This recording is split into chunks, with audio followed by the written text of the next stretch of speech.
commence the session. Okay, we're recording. So welcome everybody. Thank you so much for coming along today. My name is Valli Morphett from Design Jam, and I will be your facilitator. Welcome to this Australia-wide placemaking catch-up.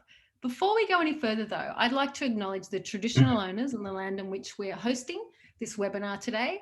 And I'd like to acknowledge the traditional owners and land on which you are joining us from today. I'd like to pay respects to elders past, present and emerging, and acknowledge the oldest living culture in the world. Welcome everybody. How many people have we got here so far? We're currently sitting on 70, which is very exciting. It's wonderful to see so much interest in this really important topic, which is placemaking and how placemaking is evolving within a contemporary context of disruption. But we've got speakers from across the country here. So we're going to hear reflections from all the states across Australia, which is wonderful. Okay, a bit of housekeeping. We're recording, as you'd be well aware. So I'm going to ask that all of our participants from this point on, just turn their mics off and their cameras off, just while we're going through the formal panel presentation.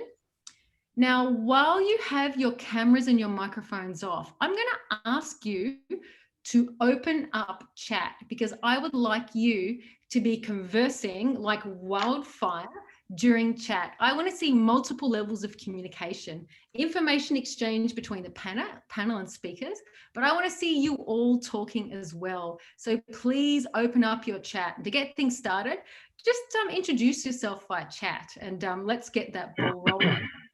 Now, after we've gone through presentations, then we're going to invite you to turn on, well, not presentations, panel discussion. Then you can turn on your cameras and your mics, and then we're going to have group dialogue. But welcome, wonderful to have so many of you here. So, as I always like to do, I just want to learn a tiny bit more about this group before we get going. So I'm going to invite everyone to complete the poll on the screen right now. Speakers, participants, everyone, what industry do you work in? Do you work within government? Are you from the development sector, a renewal authority, education? Are you a student? Do you work in tech? So what industry do you work in? If you work in a different industry, let us know via chat. And I'm going to open up my chat, make sure I can see it all. So I'm going to give you another 10 seconds to share what industry you represent. Here we go. Closing the poll now and sharing the results. Check it out. The majority of the group comes from government, 44%, but we have consulting represented quite highly at 27%, education sector, 8%. And we've got a whole bunch of others as well. Interesting. I always like to see where people come from. But now I have a really important question. So speakers and audience, what state do you represent? Which state wins the audience representative? I feel like giving you an award or something. Who's going to win? Who do we predict is going to win? I would have predicted that Victoria would have won, looking at the attendance list. I'm seeing it come in. Here we go. I'm going to give you another 5 seconds. Ending the poll and sharing the results. Check it out. Queensland and New South Wales, level pegging. That is excellent because I understand there's a lot of events happening in Queensland right now. So the fact that we still have got a really great representation from that part of the world, even though there's lots of stuff happening right now, beautiful to see. So we don't have anyone representing Northern Territory at all, but we're going to change that because we're going to make sure Northern Territory is front and centre at some future events. And where are the others? Do we have anyone who's joining us from outside of Australia? If so, please let us know in chat. I was just waiting for Yanling. There she is. Yay! Placemaking, kind of like cheerleader, one of the biggest ones in the whole universe. Yanling is an absolute star. Lovely to have her here. Awesome. Thank you so much for completing those polls. We're here today to share what's happening in placemaking across Australia. That's why we are here. That's what we'll be talking about. And we have some Amazing speakers. Look at this lineup. Look at these fabulous human beings on your screen right now. So we have two people representing New South Wales. So we have Kylie Legge. Give us a little hey, give us a dance. Woohoo! Kylie Legge from Play Score and Place Partners. We've got Vanessa Gordon, who's winning the background award. Clearly, look at that. So she's from New South Wales government, heads up the place team there, doing some amazing things. We've got Dean from Town Teams, representing Tasmania, because he's based in Launceston now. We've got a couple of Queensland reps. So we've got Brooke from Fourfold, and Michael Stott, sorry, Brooke Williams, Michael Stott from Fourfold and Urbis, repping Queensland. We've got David Doy repping WA. David is actually joining us from the workplace, aren't you? Look at that blurred out background. You could tell he works for council. He's from Vic Park Council. Thanks for joining us. We have Dennis Eiszele. Dennis, welcome from CRA, representing the ACT. We've got Di Court representing South Australia. She's from Colour Manifesto. How magic. And last but certainly not least, we have Samantha Choudhury from Design Jam, as well as other consulting work. Thank you for joining us, Sam. What an amazing group of people. Lovely to have you all here. Now, this is going to be quite informal. I've got a series of questions which I'm going to direct around the panel, but expect them to interrupt each other a little bit and have a bit of fun, because what we don't want this to be is another boring web conference. We want this to be a really nice piece of interaction. But I encourage you to respond to the questions yourself. So get into that chat and also respond, whether you support or you have an alternate view to what's being presented by this group of experts and leaders in front of us right now. So here we go. Our first question number one. It's like I'm going to do a quiz, isn't it? It's not a quiz, it's a panel discussion. But my question is, so our central business districts really function as engine rooms. So Dennis and I had a conversation about this last week. So here's the inspiration of this question. So they function as engine rooms for our statewide economies, really. But our capital cities have undoubtedly been impacted by COVID. There has been disruption. So my question of this panel, how has your CBD been impacted? And how is recovery tracking? How's the recovery going? I'm going to start with Sam. What is happening in Melbourne? You're like, oh, I'm up first. What's going on in Melbourne, Sam? Oh, what's going on in Melbourne? Probably looking at another lockdown. I know. Well, quite clearly, it's been amazing to have the city kind of back to normal without restrictions the last 2.5, 3 months. Yep. But we, today's made us really realise that we're not out of it. And unfortunately, the city and, our businesses are going to continually be very quickly impacted. But just pretend there isn't a current outbreak. And if we were to just rewind to 72 hours, I think the city of Melbourne, the state government have been pouring funds into revival of the CBD. I mean, yep. The mayor's been out there championing outdoor dining. We've had the voucher rebate scheme.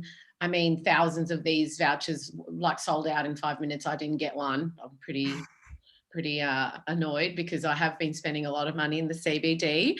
I think there's been a concerted effort, I think, from multiple agencies, tourism campaigns. We've got the Stay Close, Go Further campaign. Hotels have been offering great deals on family staycations. Obviously, the outdoor dining, tactical urbanism style stuff has done really well, and a lot of it's going to be kept, not just in the CBD, but across inner city neighbourhoods.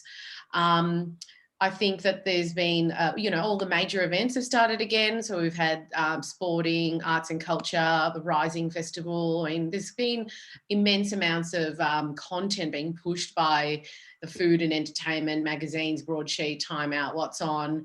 There's been Friday FOMOs. It's been a concerted effort to get people back into the city. So, I mean, the list goes on. I think it's all a little bit working. I think it's still the elephant in the room is it's the stats from our federal government. We used to have 2 million visitors a month. We have 30,000 or something now, something like that. Yeah. And we have 30% occupancy in the CBD, and people don't want to return to work. So I don't know how you can replace those figures. You can do all the placemaking in the world, but if you had the CBD only operating to be this powerhouse, it just makes no sense. It's in contrast, or it's opposing in terms of the policies around decentralisation.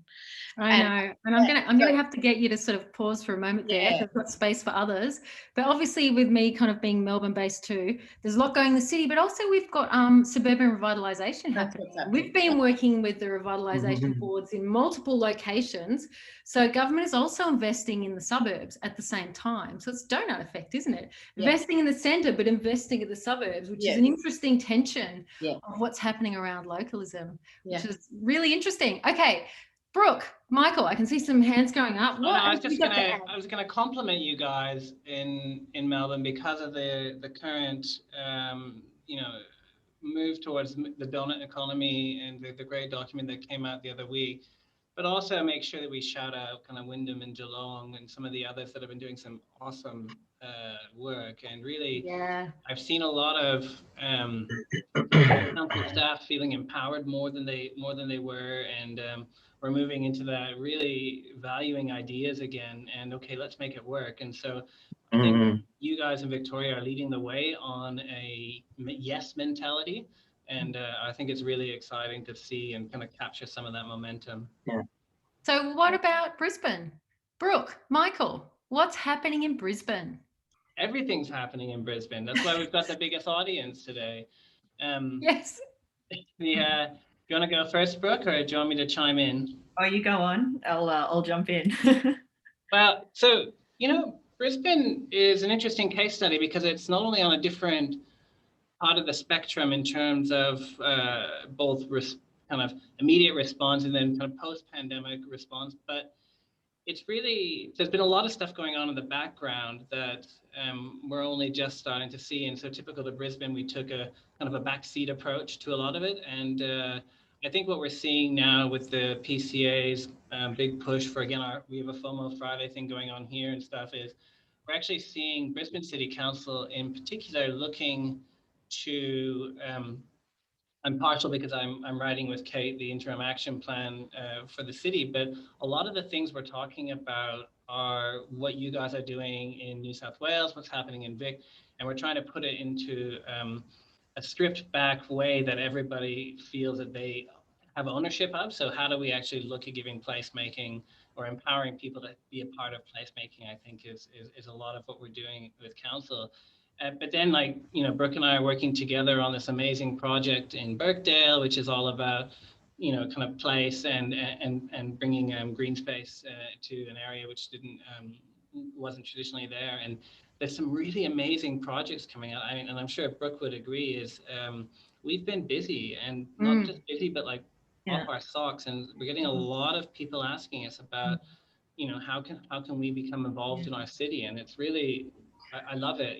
The fact that everybody feels they have something to say, or the ability to shape their cities and towns across Queensland is awesome. And I mean, from Cairns to kind of the Gold Coast, there seems to be a lot going on in this space. And I know, Brooke, you're working. Yeah, I think I definitely. I mean, we've got some really great Ipswich's project that we're doing at the moment, which is a CBD, a city centre that. I mean, and I think this is probably the case for a lot of our CBDs around Australia. We were aware that there was a bit of an imbalance there in terms of the uses in our city having such a focus on employment. And there's always been this push to how do we get more residents to come in and live in the city. And Brisbane in particular have been doing a really great job of getting more residents in there. But what we still see is that in the CBDs, we're not necessarily getting the life and the activity outside of the 9 to 5 working week. And so I think that what we're seeing in some of those approaches in Victoria being run so successfully with placemaking is there's an opportunity for us to use some of those tactics to actually re-engage with the local communities that live in those places. So to really try to create cities as neighbourhoods and not just as employment districts. I think that's probably one of our biggest challenges, but probably not something something that, especially in Queensland, is totally new to COVID. I think COVID has just really emphasised that that is an issue. It was one we were aware of, but now even more so. So some really interesting things like Ipswich CBD, what they're doing there. Anyone who knows Ipswich knows that's been a really long journey, and there's some really great projects coming off the ground there now.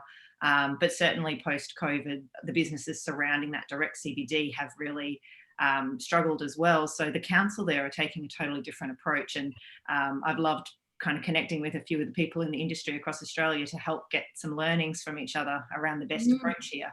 But they're tackling it from a really sort of upper level city alignment of public and private sector, as well as on the ground action, and really getting community involved in that recovery, making sure that everyone realises their role in that recovery, and that it's not just a public sector duty, I suppose. Yeah, you're so right, Brooke, too. And there's a sense of collaboration and optimism, I think, across our state right now that's really palpable. And you're seeing, the kind of, we always talk in the placemaking kind of language or nomenclature around kind of experiment, but we actually really are seeing people experimenting in new ways, not just in terms of the physical kind of pop-ups and things, but in how do we actually collaborate with somebody else to get this to work, and we don't have any money, do they have any money? And it's really nice to be able to see people come together and really, like I said, like invest in their cities, and especially in their centers, as this is kind of where it's all about. And as central experience districts, or whatever we want to call them, is commercial 9 to 5 city center. That isn't the way forward. It's we need a broader approach, which is why what Vanessa's doing is so cool where she is. Exactly. Perfect segue.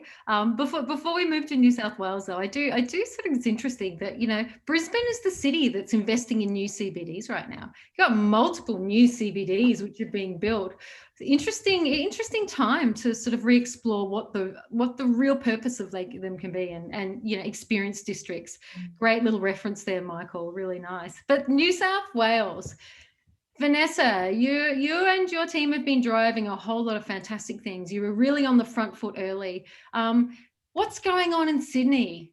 Tell us. We want to understand. Look, I think it is it's such an interesting time, and I think for all of us, we've probably got equal measures of fatigue, but also optimism. And I think the optimism is continuing. And part of that is, I furiously agree with everyone else in the other cities that we have Sydney CBD, but we also have Parramatta, Liverpool, Penrith, Wollongong, Newcastle, Bathurst. Like there are multiple places that actually have seen a resurgence during COVID and this kind of revitalisation of the local high street, but not taking away the importance of our Sydney CBD, which is an economic powerhouse, of course, for the state. But I think what this has really done is really brought around the question of decades-old thinking is really being challenged. And it's not only in the built form and the activities, but also in the process. And what's been so delightful seeing across New South Wales is this shift to what is a common vision and a common why, and how do we all contribute to get there. So it's not sitting with one department or with one area or with one business. I've actually seen amazing collaborations. And then from that, how do I kind of that bit of planning legislation, or how do I, as a business, contribute to this? But it's really opened the door to local communities as well.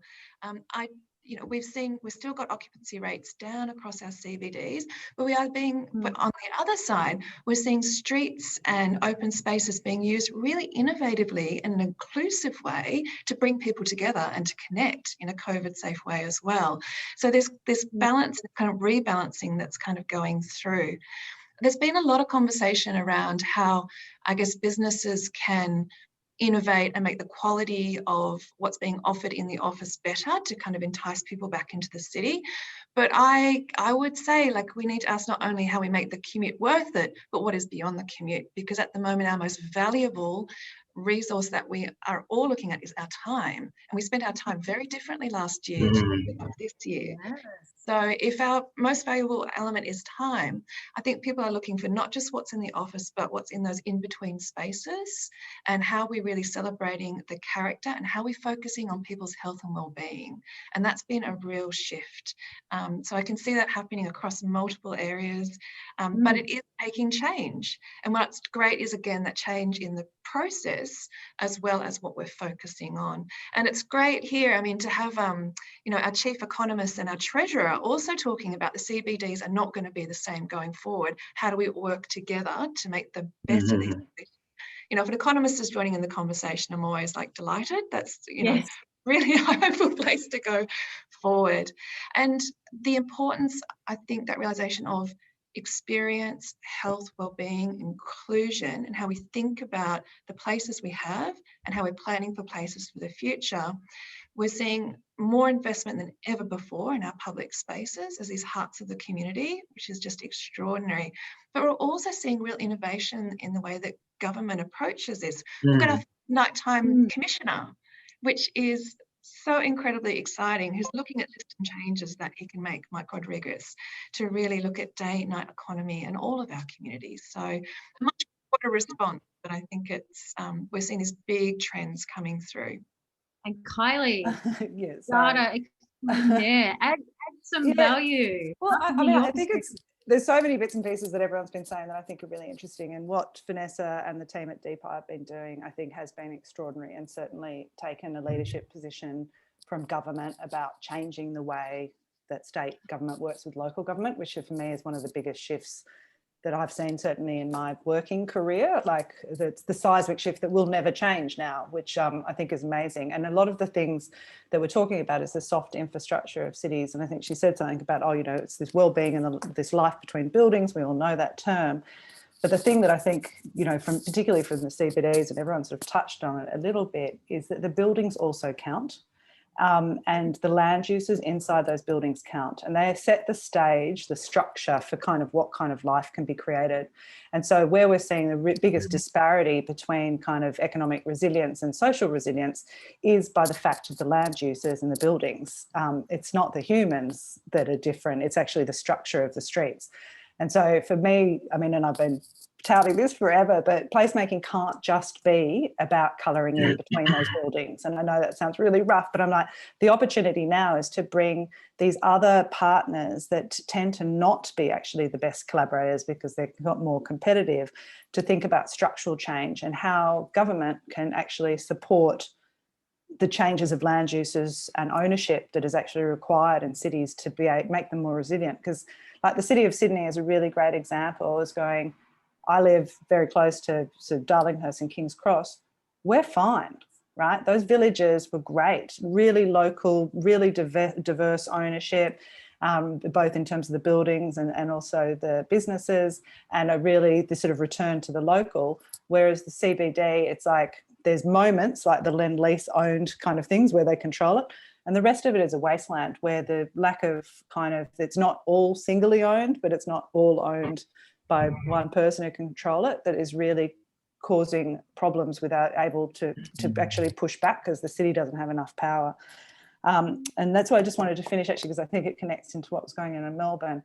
I met with one of the biggest asset holders in terms of property a couple of weeks ago, and they are not shifting. They are still thinking exactly the way that they did. They're still building the same things, and there's cranes all over the city. They might be putting in more shared spaces and stuff, but there's kind of a delusion around the impact of kind of health and well-being of having those kinds of environments. There's lots more sort of colour. That placemaking approach, but not really the substance of it. And they're building the assets which we're going to have for the next 100 years, and they're not shifting. And so they need more of us, I think, to really engage and challenge them to actually think and act differently, like in terms of what they're delivering, because we're going to be stuck with it for ages. Yeah. So let's hear from some of the other cities. So we've heard from some of the bigger ones. What's happening in Canberra, Dennis? Oh, well, lots of things are happening, Valli. How are you? I'm excellent. Thanks for joining. So I've been here a year, and it's this wonderful garden city that's, as everyone knows, based on the Griffin legacy, but we've actually got a city within the city. So we've got this rather small CBD that's growing really quickly, but set within this really large Commonwealth infrastructure, like the Parliamentary Triangle. But Canberra is actually more polycentric than a lot of the other major cities. So there's a lot of competition in Canberra for the CBD with the other centres such as Woden and the like. But it's about, there's a key objective about making the city centre viable and vibrant, and increasing working and living within the city centre, and investing in the public spaces. COVID has impacted Canberra, and it's been lucky, I might say, to date, touch wood, where it hasn't been impacted as much, but we all have, as I do, family and friends that around the country that have been. But within the CBD, there has been impacts about reduction in dwell time and visitation, less use of public transport, a lot of government people, territory and Commonwealth, working from home. So, there's a lot of people that are not in the CBD. So, within the CRA and the city and the territory generally, it's about what can we do to activate that? And there's some pretty significant projects that are happening, and I'll talk about placemaking more specifically on the next question, hopefully. But we've got a new university campus that's right on the lake that's happening with the University of New South Wales, an arts and cultural precinct. The CRA is developing a new boardwalk on the lake, so for more activation of the key public open space. And light rail, of course, which is about connecting the city and making a pretty car-dominant city more reliant on active transport.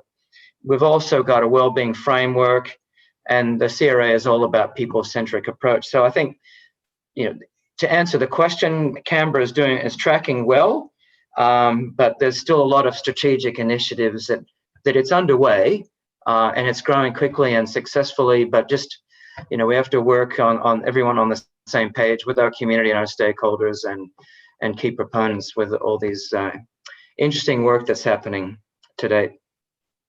Thank you. Excellent. Thank you. Guy, what's happening in South Australia? How's Adelaide?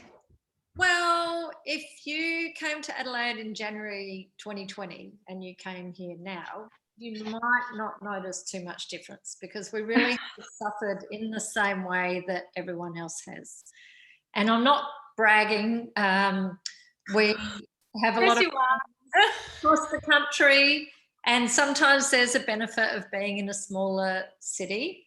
The city of Adelaide is actually broken down into a number of precincts, and some of those precincts are very livable, village-like areas, and they're feeling really connected.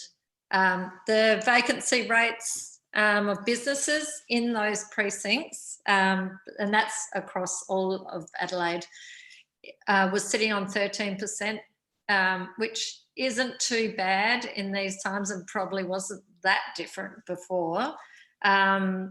And we only had 1 3-day lockdown, and boy, did we go shopping before we went on that lockdown.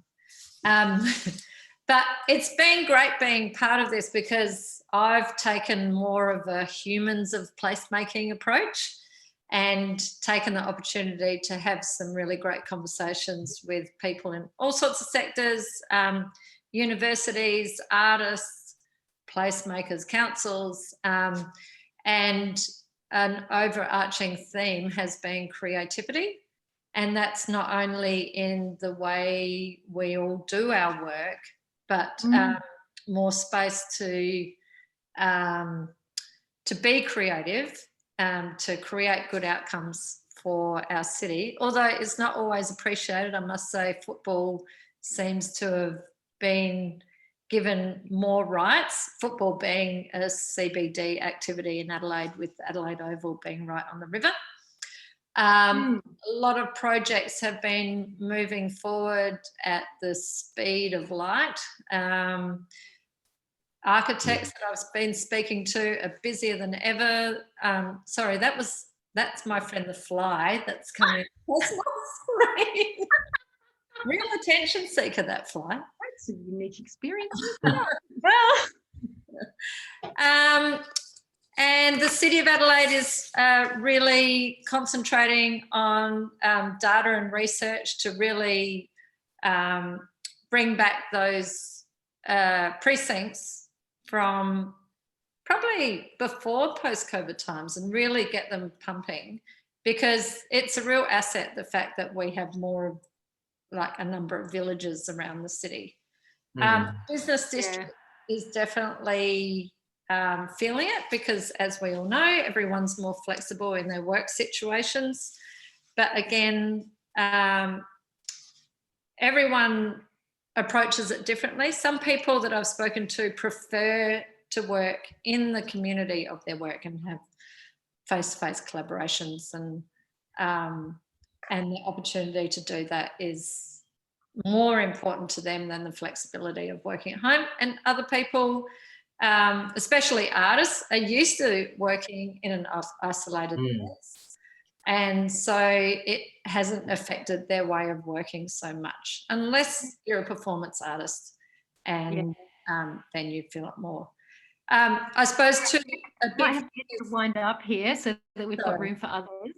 Sorry to interrupt. So very quickly, a big focus in Adelaide, as people know, is events, and we strode into COVID with the end of the festival season with WOMAD and Writers' Week, and then we were probably one of the first major events in the world to reopen with Writers' Week, WOMAD, Fringe, etc., all doing things a little differently, but nonetheless being very successful. So it's Adelaide did push the boat out very early, which was great to see. David, what's happening in WA? And then Dean, you to follow. So apologies for you being at the end of the queue here. What's happening? It's okay. Apologies for looking very local government today. I just realised I got my standard issue blue local government shirt on. Yeah. It's been an interesting time in WA. I'm at Vic Park Council, which is the inner east of Perth. We've got all the inner east.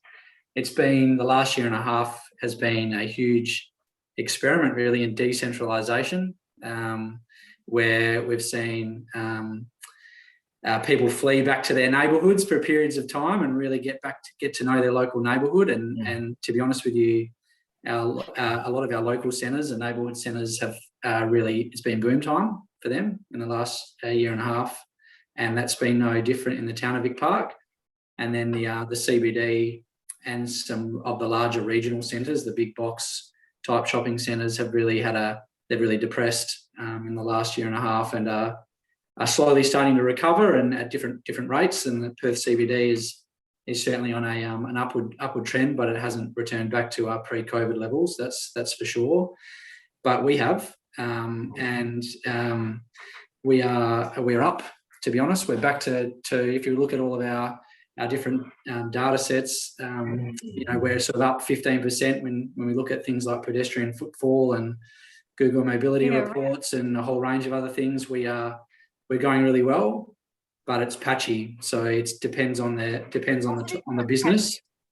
So we have some businesses doing as well as they ever have, and then we have some areas like our industrial areas that have that rely on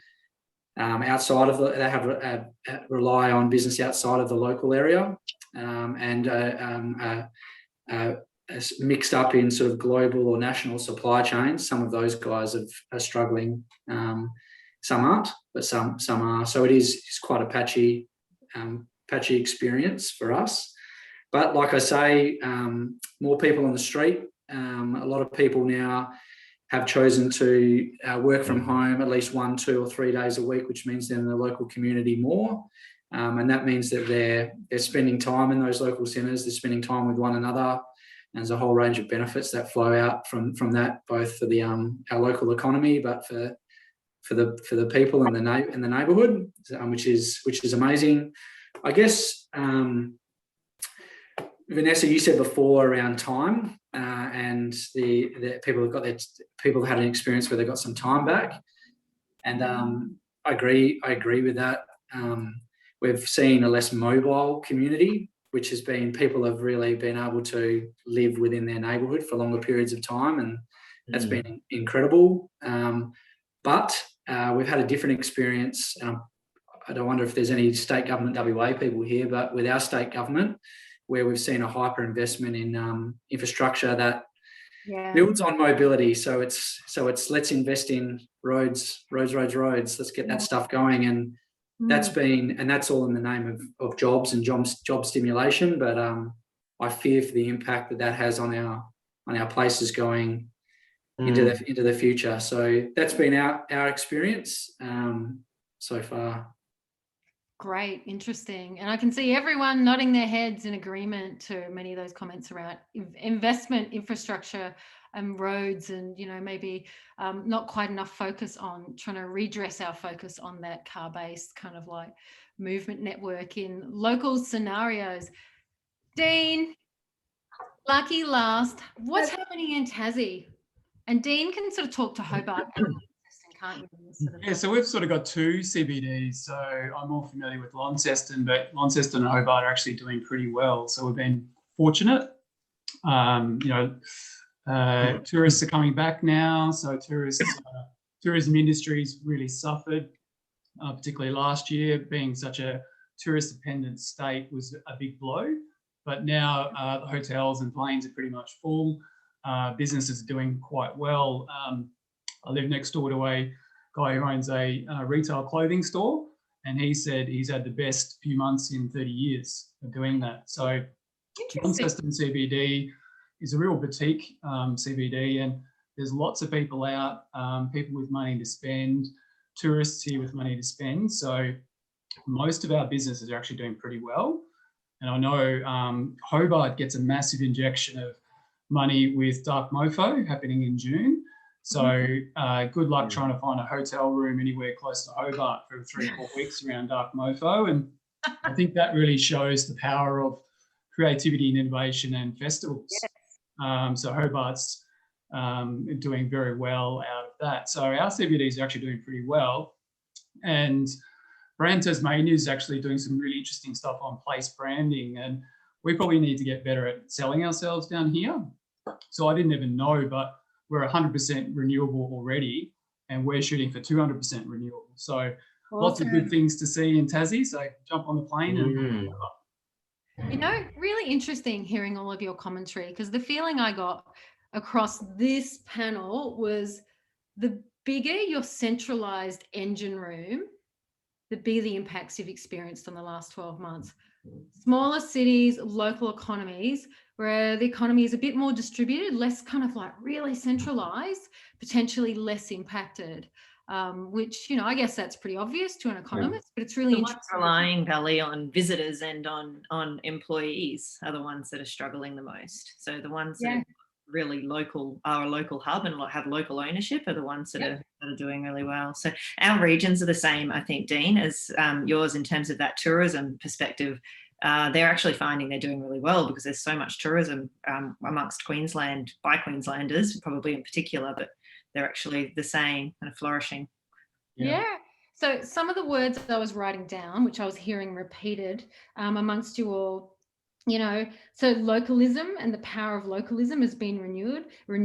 Creativity and events are a really important part of recovery.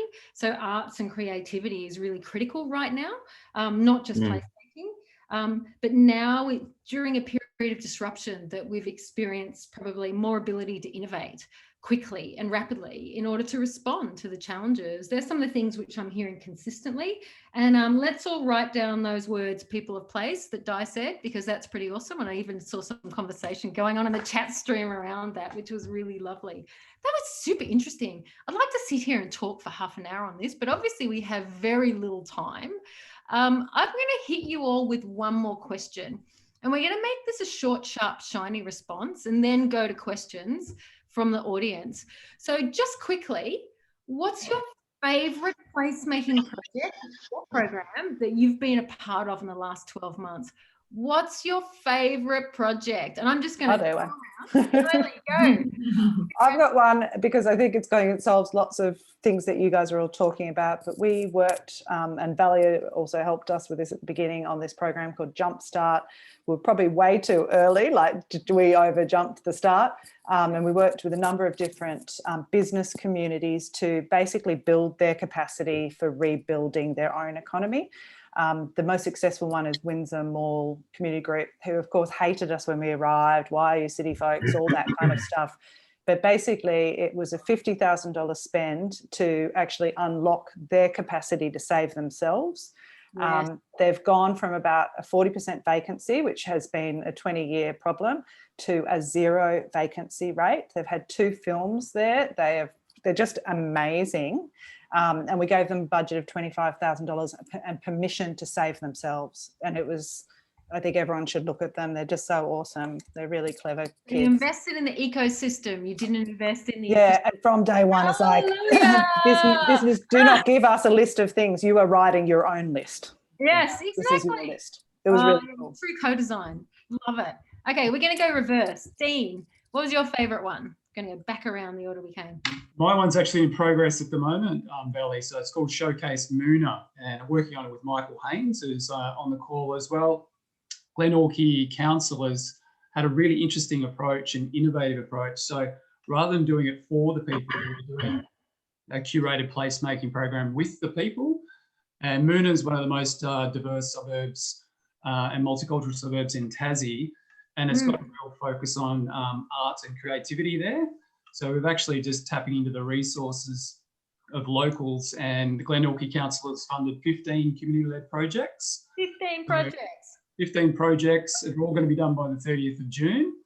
So it goes from street markets to murals to pop-up multicultural performances. We've got symphony orchestra, musicians playing classical music with an AC/DC theme.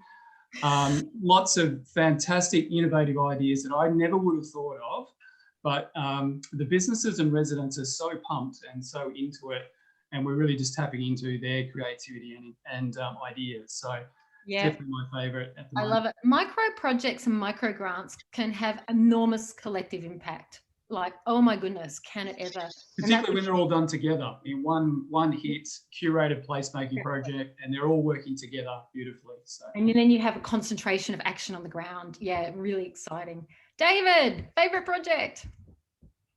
Yeah, well, speaking about micro things, all things micro, our favourite project, or my favourite project, the Town of Vic Park, has been the micro parks project. We have a whole bunch of sumps, drainage basins across the town that are way too big, a bit underutilised, and so we've grabbed those during the COVID period, and with the immediate local community commandeered the front part of it and turned them into micro parks, where we have all these people that have come back into their neighbourhoods, and now they have spaces that are close to their homes that they can meet one another and use those forgotten spaces before they were of trees or fenced or weeds, and now they're these incredible little micro parks that are emerging, and they're all pretty affordable. You know, looking at $10,000, $15,000, $20,000 maximum to convert these little forgotten spaces. Awesome, thank you. Di, Adelaide, favourite or regional? Really hard to choose a favourite because I'm Liberal, but my work with community centres over the last 12 months has been a real great project, but also a real heart project. I probably made it seem like South Australia wasn't too badly affected, but at the beginning of COVID, there was so much uncertainty, and I had so much, I saw so much inspirational work in community centres. I think they're called community houses in other states, where they couldn't stop. They just had to innovate every day on how they would work with the community and help make people feel connected. Yeah. They were dropping things in people's letterboxes and doing funny videos, and they didn't want to stop programs, so they connected people online, and they got bigger audiences, they got global audiences. And my part of the work was to shine a light on what they do inside and outside to create welcoming approaches to their community centres. And so that's been, very, my cup floweth over. So I felt very lucky to be doing that work in this time. And distributed work as well, rather than like a big thing. Dennis, what's your favourite? Valli, mine is Hague Park. So Yes. those you don't know, in Canberra, Hague Park was designed originally with the first master plan of the city as its windbreak along the northern side of the city. It's currently tightly spaced mature pine trees, and it's been historically quite underutilized and perceived as unsafe, particularly for women at night. So the CRA set up this program called the Hague Park Experiments, which was a series of 25 activations and program activities.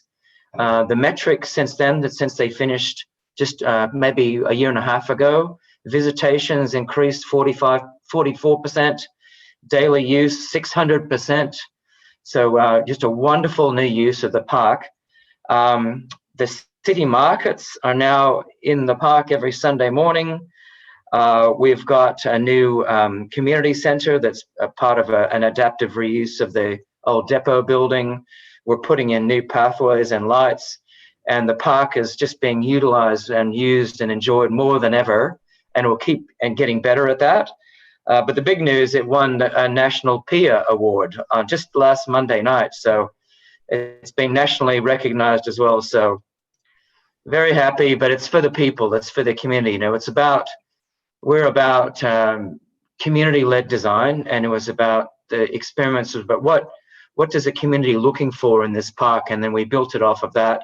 And now we've got a train that's moving at a good speed now, because the city is short of inland parks all around the lake. It's pretty nice, but places like Hague Park it's really important, and it's happening. So great news. We're actually focusing on this project in next month's Place Jam catch We up. are. So deep dive into this project is an amazing way that an activation in a recreational environment can actually improve city experience. And anyway, very happy. Great project. Dennis and Bronwyn will be talking about that next month. And I've put the link in the chat if you want to register for it. Michael, what's your favorite project? I loved when we came together last year. I'm still in the kind of COVID time warp vortex, and presume I saw everybody last week when it was really 2 years ago. But I loved when we did Porch Fest. I really thought that was a pretty awesome thing, and it had a kind of a global impact. And just even the stuff that's been happening in New South Wales that I haven't been involved in, but have been so inspired by. Talking to Alex Amaro recently, it's the contemporary dance in unexpected places was so fantastic this year. I wished so badly it was my idea. It was so great, and I'm looking all around for where can I get this to happen, and that led me to kind of chatting with Mark McClellan recently about this exhibition we both saw in Sydney a couple of years back, where it was people in unexpected places, and they were crammed into crevices and cracks. And I love the unexpected and the experience of it, and I think that's what the New South Wales 365 Days of Place has been doing so well. Is not just the kind of standard cap and hand stuff, but really some really great unexpected stuff. So from the range from Porch Fest into kind of what we're all looking in on in New South Wales, there's been so much. And then probably my last one, and I can't even remember when it was, Brooke, but our kind of when we had kind of wine and nibbles at David Emwich's house, where he's opened his backyard up to become a public place. And we had Fred and Kathy over at the time, and kids were running crazy, and it was just so awesome, And it's COVID, wasn't it? Was that pre-COVID? I think so. I think it was. It's such a vacuum of time. Anyway, but, hats off to everybody, especially the CRA have been doing such fantastic work, and it's so nice to be involved with the community that really is about kind of creating places for people that really create that sense of shared nostalgia that we can all look back on now and remember when we did this. I think it's absolutely important for us as a society right now. Yeah, Brooke, what's your favorite? And sorry, we're starting to run out of time. Yeah, okay, and I'll be brief. Dennis, actually, it was great just hearing that story of Hague Park, and I think that as in the placemaking industry, we often come in and we're brought in to fix places that aren't necessarily working to their best potential. So My best project this year was actually, well, we had lots of really great ones, but one that I thought worth sharing is it was actually one where we were brought in at the beginning of the process. And so this hasn't been delivered yet, but the process of creating this place and the strategy around place has been hugely collaborative, involving local community right from word go before a vision's been established, working really closely with the businesses that are either there or coming into the precinct. So it's called Legge. It's a new precinct on the kind of northeast side of Brisbane. Doesn't exist yet. It's actually a race club at the moment. Horse racing club, and they're creating a new lifestyle precinct there, but they want to make sure they get it right and right for the local community first, even though they want it to be a destination for Brisbane.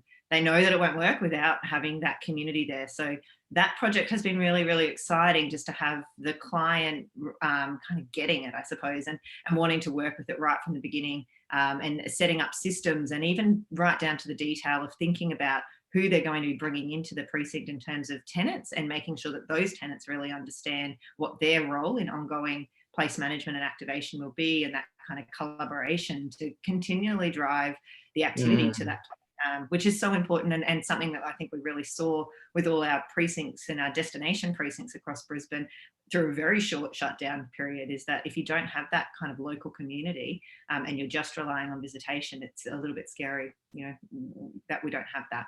Interesting. Vanessa, oh my goodness, it's like asking me to choose my favorite child. It's not fair. There's so much happening in terms of great place projects. And I think, well, thinking about it, for me, it would be the Festival of Place that we initiated last year. Why it's my favorite is because it covers so much ground in terms of looking at systems change. So from a leadership point of view, we engaged the community, got an incredible amount of feedback on a public space charter, and really trying to tackle some of those questions around inclusion, around working with First Nations. Today, really important day to note that, and how we do that in a respectful First Nations led way.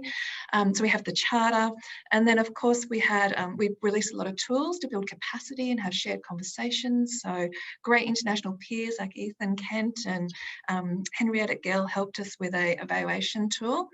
But the theatres were dark, so engaging the creative sector and their brilliance and the way that they co-design and think and approach place. So working with City Dance Company, but everything we did with the creative sector was both about excellence but being citizen-led. So yes, we did some beautiful films that have got into National City Dance, that they reinterpreted public spaces from Wagga Ceremonial Grounds to Maroubra Beach, but at the same time they put on free dance classes for anyone to join, and we had a big Zoom dance off at the end.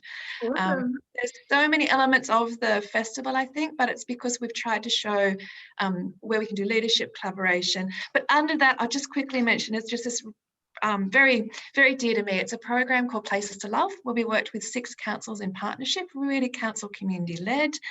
We trialled pedestrianising the other part of George Street South, and that's now led to permanent change. So we're heading to that shared vision of this beautiful pedestrian boulevard in the city, but also working with Penrith about this key connector in Penrith City Council between the hospital and the university, to use as a thoroughfare with kind of a station there in the middle and a big freeway, but doing night walks with women in the community about how they'd like to see this place differently, doing lots of little micro experiment activations all the way along there to see how it could be used, experienced, and come together as a place that feels safe and comfortable and delightful. Yeah. So the festival would be my favourite because it covers so much. And Sam, what have been your favourites? What's your big ticket project? Oh, okay. Oh, well, that one would have to be the being place manager of the Heidelberg Pop-Up Park by working with Manual Council. I was brought on to come up with the design and delivery and programming. So it's been quite a great exercise in working with the strategic planning team, actually. So this wasn't with EcoDev, where kind of that work usually happens because of the structure planning process that they're doing, and that process identified there was a lack of community spaces and open spaces. So it's a really interesting space. It's like a laneway where traditionally people wouldn't usually ever dwell, with public toilet and entrance to a supermarket. But I've been programming and hosting pop-ups and things every second weekend, and it's been pretty amazing actually physically being there and watching people in the space and observing behaviours. And all it takes is like 5 minutes to see why all of that thinking and hesitancy works. Literally every person smiles, dwells. We had a roving marionette puppets there last weekend, and it was just a magical way of looking at rethink of the space. And I think we traditionally, you have to pay for the festivals and events and go into the city for this stuff. Why can't we have it happening in our neighbourhoods and streets? And seeing the community reacting to it has been really fulfilling, because I've often only worked at a higher strategic level. So seeing the actual endpoint has made it all of the hoops and hoops I had to jump through made it worth it. So yeah. Awesome. And I'd agree with that. My favourite projects of the year have been the visioning as well as the tactical urbanism. I've really enjoyed being at the extremity of that placemaking kind of perspective this year, having the influence to shape great kind of like new places, but also delivering tactical urbanism on the ground. Yeah. Look, I just like the opportunity for everyone to turn their cameras on quickly, because I want everyone to join in with a round of applause for this amazing group of speakers. So I'd like you to turn your cameras on. We went a little bit over, but I'd love it if everyone, when your camera's on, could give this panel a huge round of applause. So I want to see everyone clapping, really exaggerated clapping. How wonderful was it to hear from this amazing group of people? We have an amazing group of people in the audience who are also working in this space, delivering amazing things. And Ethan's still here. Ethan, I thought you were in bed already. So I'm headed to Mexico first thing in the morning, and so I'm trying to get everything done right now. But this has been very inspiring to get to hear this. Thank you, everyone. So I'd love to take a group photo of everyone. So here we go. Would everyone like to smile or pull a lovely pose? I'm going to take a big group photo. Awesome, folks. Wonderful to see you. I'm going to take one more just because seeing everyone's faces is always so awesome. So thank you, everyone. This has been a pleasure. We're going to share the recording on the website, the Place Jam Facebook page soon. And look, I can see so many familiar faces. It's so magic to have you all here. Enjoy the rest of your day. Take care and keep on delivering. Such a champion, Valli.